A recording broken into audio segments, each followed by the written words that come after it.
नमस्कार. Expert medicine ॲडवाइसच्या चॅनलमध्ये तुम्हा सर्वांचं खूप मनापासून स्वागत. आजच्या व्हिडिओमध्ये आपण माहिती बघणार आहोत अडुळसा कफ सिरप याविषयी. सीझन चेंज झाला किंवा काहींना जर सर्दी होऊन गेली तर त्यानंतर मोस्टली खोकला हा येत असतो किंवा काही लोकांना जर कशाची ॲलर्जी वगैरे असेल तर त्यांनाही खोकला हा सुरू होतो.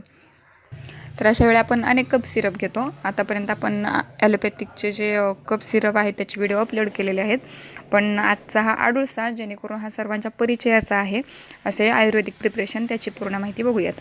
अडुळसाच्या पानाचे उपयोग आपल्याला माहिती आहेत. अडुळसाचं पान हे तापासाठी पण उपयोगी आहे. एखाद्याला जर दम्याचा त्रास असेल किंवा खोकला असेल तर त्यासाठी अडुळसाचं पान हे चघळलं जातं. तर बघूयात अडुळसा कफ सिरपची माहिती. हे पूर्णपणे आयुर्वेदिक प्रिपरेशन आहे आणि तुमचा जर ओला खोकला असेल किंवा सुका खोकला असेल, म्हणजेच एखाद्याला कफ असणारा खोकला असतो आणि एखाद्याचा खोकला हा पूर्णपणे कोरडा असतो, ॲलर्जीचा खोकला असतो, तर ह्या दोन्ही कंडिशनमध्ये हे सिरप दिलं जातं.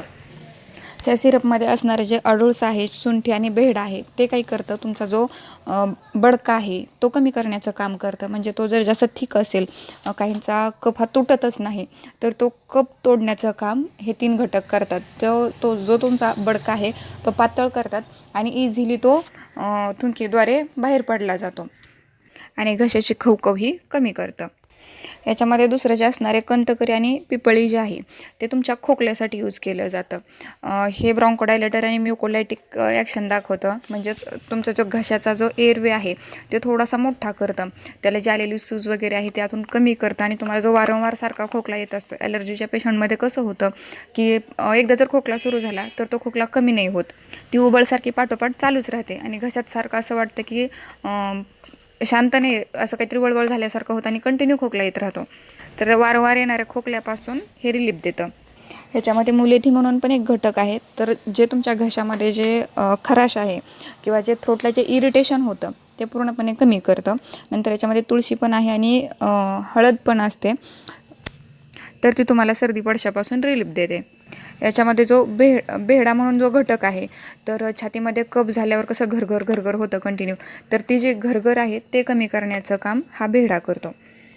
ज्यावेळी आपल्याला खोकला असतो आणि कफ असतो तर आपण जर नॉर्मली बोलायला जरी गेलो तरी बोलताना पण असं जाणवतं की आपल्याला कफ आहे, त्या बोलताना पण घरघरी जाणवते. ह्या सर्व लक्षणांपासून अडुळसा कफ सिरप हे तुम्हाला सुटका देतं. मोस्टली तुमचा जो कोरडा खोकला आहे आणि ओला खोकला आहे याच्यासाठी दोन्हीसाठी पण हे इफेक्टिव्हली वर्क करतं. तुमच्या छातीत जो कफ आहे तो कमी करतं आणि नवीन कफ तयार होऊन नाही देत. तुमच्या जर घशाला आतून सूज वगैरे आली असेल तर ती सूज कमी करण्याचं पण हे काम करतं. आणि ज्यावेळी आपण ॲलोपॅथीचे सिरप घेतो तर तेव्हा काय होतं, थोडीशी आतून थरथर वगैरे झाल्यासारखे होते, परंतु हे अडुळसा सिरपनी असं होत नाही आणि ह्या सिरपनी ॲसिडिटी वगैरे होत नाही. आणि बाकीचे जे कफ सिरप आपण घेतो तर तेव्हा आपल्याला झोप लागल्यासारखे होते किंवा दिवसभर असं कंटाळवाणी फील होतं, तसं ह्या कफ सिरपने असं काहीच होत नाही. तुमच्या सर्व प्रकारच्या कपसाठी हे यूजफुल आहे. समजा तो ॲलर्जीचा कप असो किंवा ड्राय कप असो किंवा नवीन कप हा तयार होऊन नाही देत.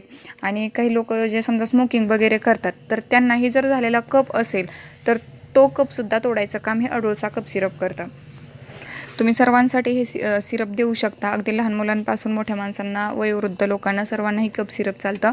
2 वर्षापासून पुढच्या जे मुलं आहेत त्यांना आपण हे कप सिरप देऊ शकतो. मुलांसाठी हे कप सिरप 5 ml सकाळी दुपारी संध्याकाळी अशा डोसने द्यायचं आणि जी मोठी माणसं आहेत त्यांना 10 ml सकाळी दुपारी संध्याकाळी या प्रमाणामध्ये हे कप सिरप द्यायचं. तुमचा कफ जोपर्यंत कमी होत नाही तोपर्यंत 4 ते 5 दिवस तुम्ही हे सिरप घेऊ शकता. परंतु जर हे कप सिरप तुम्ही पूर्णपणे घेतला आहे, 7-8 दिवस घेत आहे आणि जरी खोकला कमी नाही होत, तेव्हा मात्र मग तुम्ही डॉक्टरांचा सल्ला घ्या, डॉक्टरांशी कन्सल्ट करा आणि त्यांच्या सल्ल्याने व्यवस्थित ती ट्रीटमेंट घ्या. हे पूर्णपणे आयुर्वेदिक प्रिपरेशन आहे, त्यामुळे याचे कोणतेही साईड इफेक्ट नाहीत.